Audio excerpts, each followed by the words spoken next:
Les amis, bienvenue dans la meilleure chaîne de vidéos du monde sur le régime cétogène. Et aujourd'hui, ça fait un mois, jour pour jour, que je fais le keto diet, un mois que je n'ai pas touché un truc sucré, un mois que je mange entre 120 et 150 grammes de matière grasse par jour. Et je suis sûre que toute l'assistance brûle d'impatience de savoir ce qui s'est passé pour moi. Donc, je casse le suspense tout de suite. Il ne s'est absolument rien passé. Et désolée, mais je n'ai pas perdu de poids. Bon, c'est un peu mentir, j'ai perdu du poids, mais j'ai perdu genre 1 kg et 1 kg d'eau, pas 1 kg de matière grasse. Tout simplement parce que quand on arrête de manger des glucides, et ben, on vide ses réserves de glycogène. Le glycogène stocke, 1 g de glycogène stocke avec lui 3-4 g d'eau. Le corps peut stocker jusqu'à 400 g de glycogène, donc vous perdez votre glycogène, vous perdez votre rétention d'eau, et c'est ça que j'ai perdu. Mais mes mensurations n'ont pas bougé. Donc je sais que je n'ai pas perdu de matière grasse. Et puis je le sais aussi parce que je suis toujours en phase d'adaptation et que ça fait 2 semaines que je mesure ma glycémie tout le temps, avant et après le repas, avant et après le repas, avant et après le workout.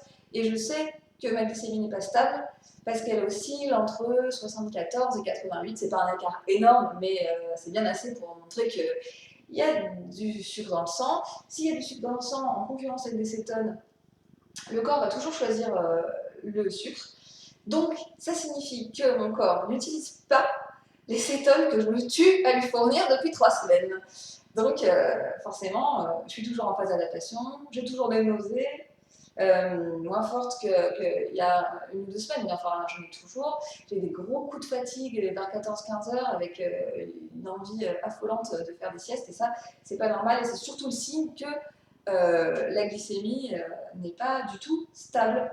J'ai fait ma petite enquête sur la question. En fait, quand on est à peu près santé, et bon, je vais pas me vanter, mais je mangeais pas n'importe quoi avant, ça fait 4 ans que je fais de la paléo, j'ai pas de problème métabolique, on peut dire que voilà, je suis à peu près santé. Donc pour une personne à peu près santé, faut compter 3 mois pour sortir de la phase d'adaptation. Donc c'est normal, mais ça veut pas dire qu'il faut rien faire. La première chose que j'ai l'intention de faire, et ce sera mon objectif pour les mois à venir, c'est qu'il faut absolument que je dorme. Et c'est le truc le plus dur à mettre en place parce que on a des modes de vie qui font que le soir on a envie de faire des trucs, on a envie d'aller boire des coups, on a envie de regarder des séries, de dessiner, de machiner, et on n'a pas envie de se coucher. Mais en fait, il faut. Pourquoi Parce que déjà,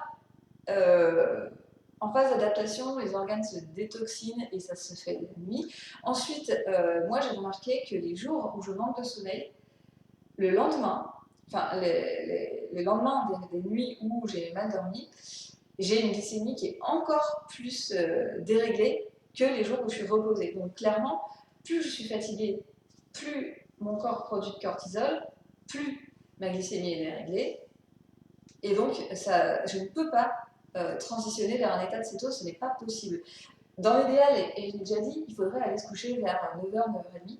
Et clairement, si je m'écoutais, je le ferais parce que vers 8h30, 9h, je me sens complètement épuisée. J'ai juste envie de m'allonger par terre, de dormir et pas me relever.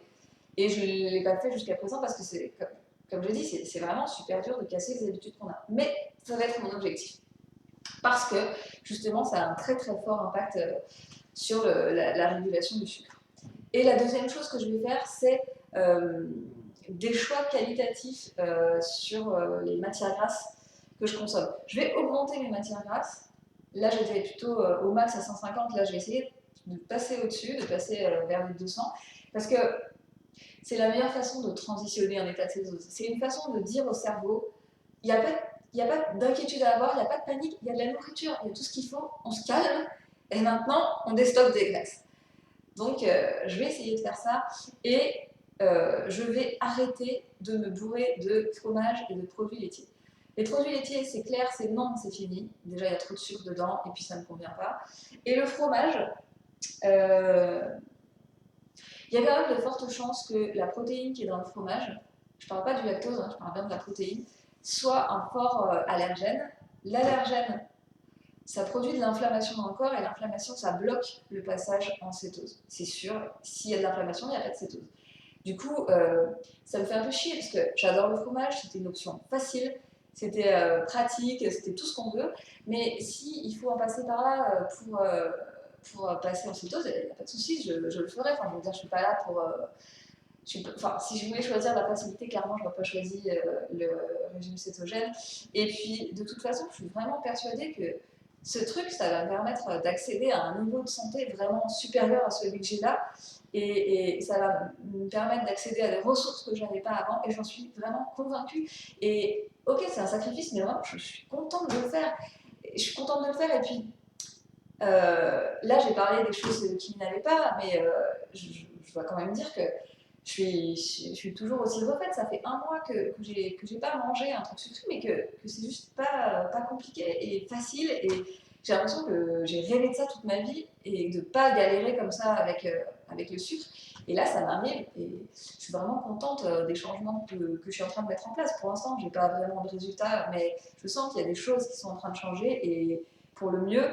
Et c'est trop bien. Je ne reviendrai certainement pas en arrière. Euh, En tout cas, c'est pas prévu pour le moment. Donc, mes objectifs, voilà, pour le mois qui vient, c'est dormir et enlever les fromages et les produits laitiers. Du coup, je ferai une autre vidéo de bilan dans un mois. En attendant, honnêtement, ça prend 2 secondes de faire un putain de compte YouTube. Alors vous le faites, vous arrêtez de faire les enfants, vous me faites un compte YouTube, vous me likez cette vidéo parce que vous, ça ne vous coûte rien. Et puis moi, je vais être trop contente après. Allez, merci et à bientôt sous les cocotiers.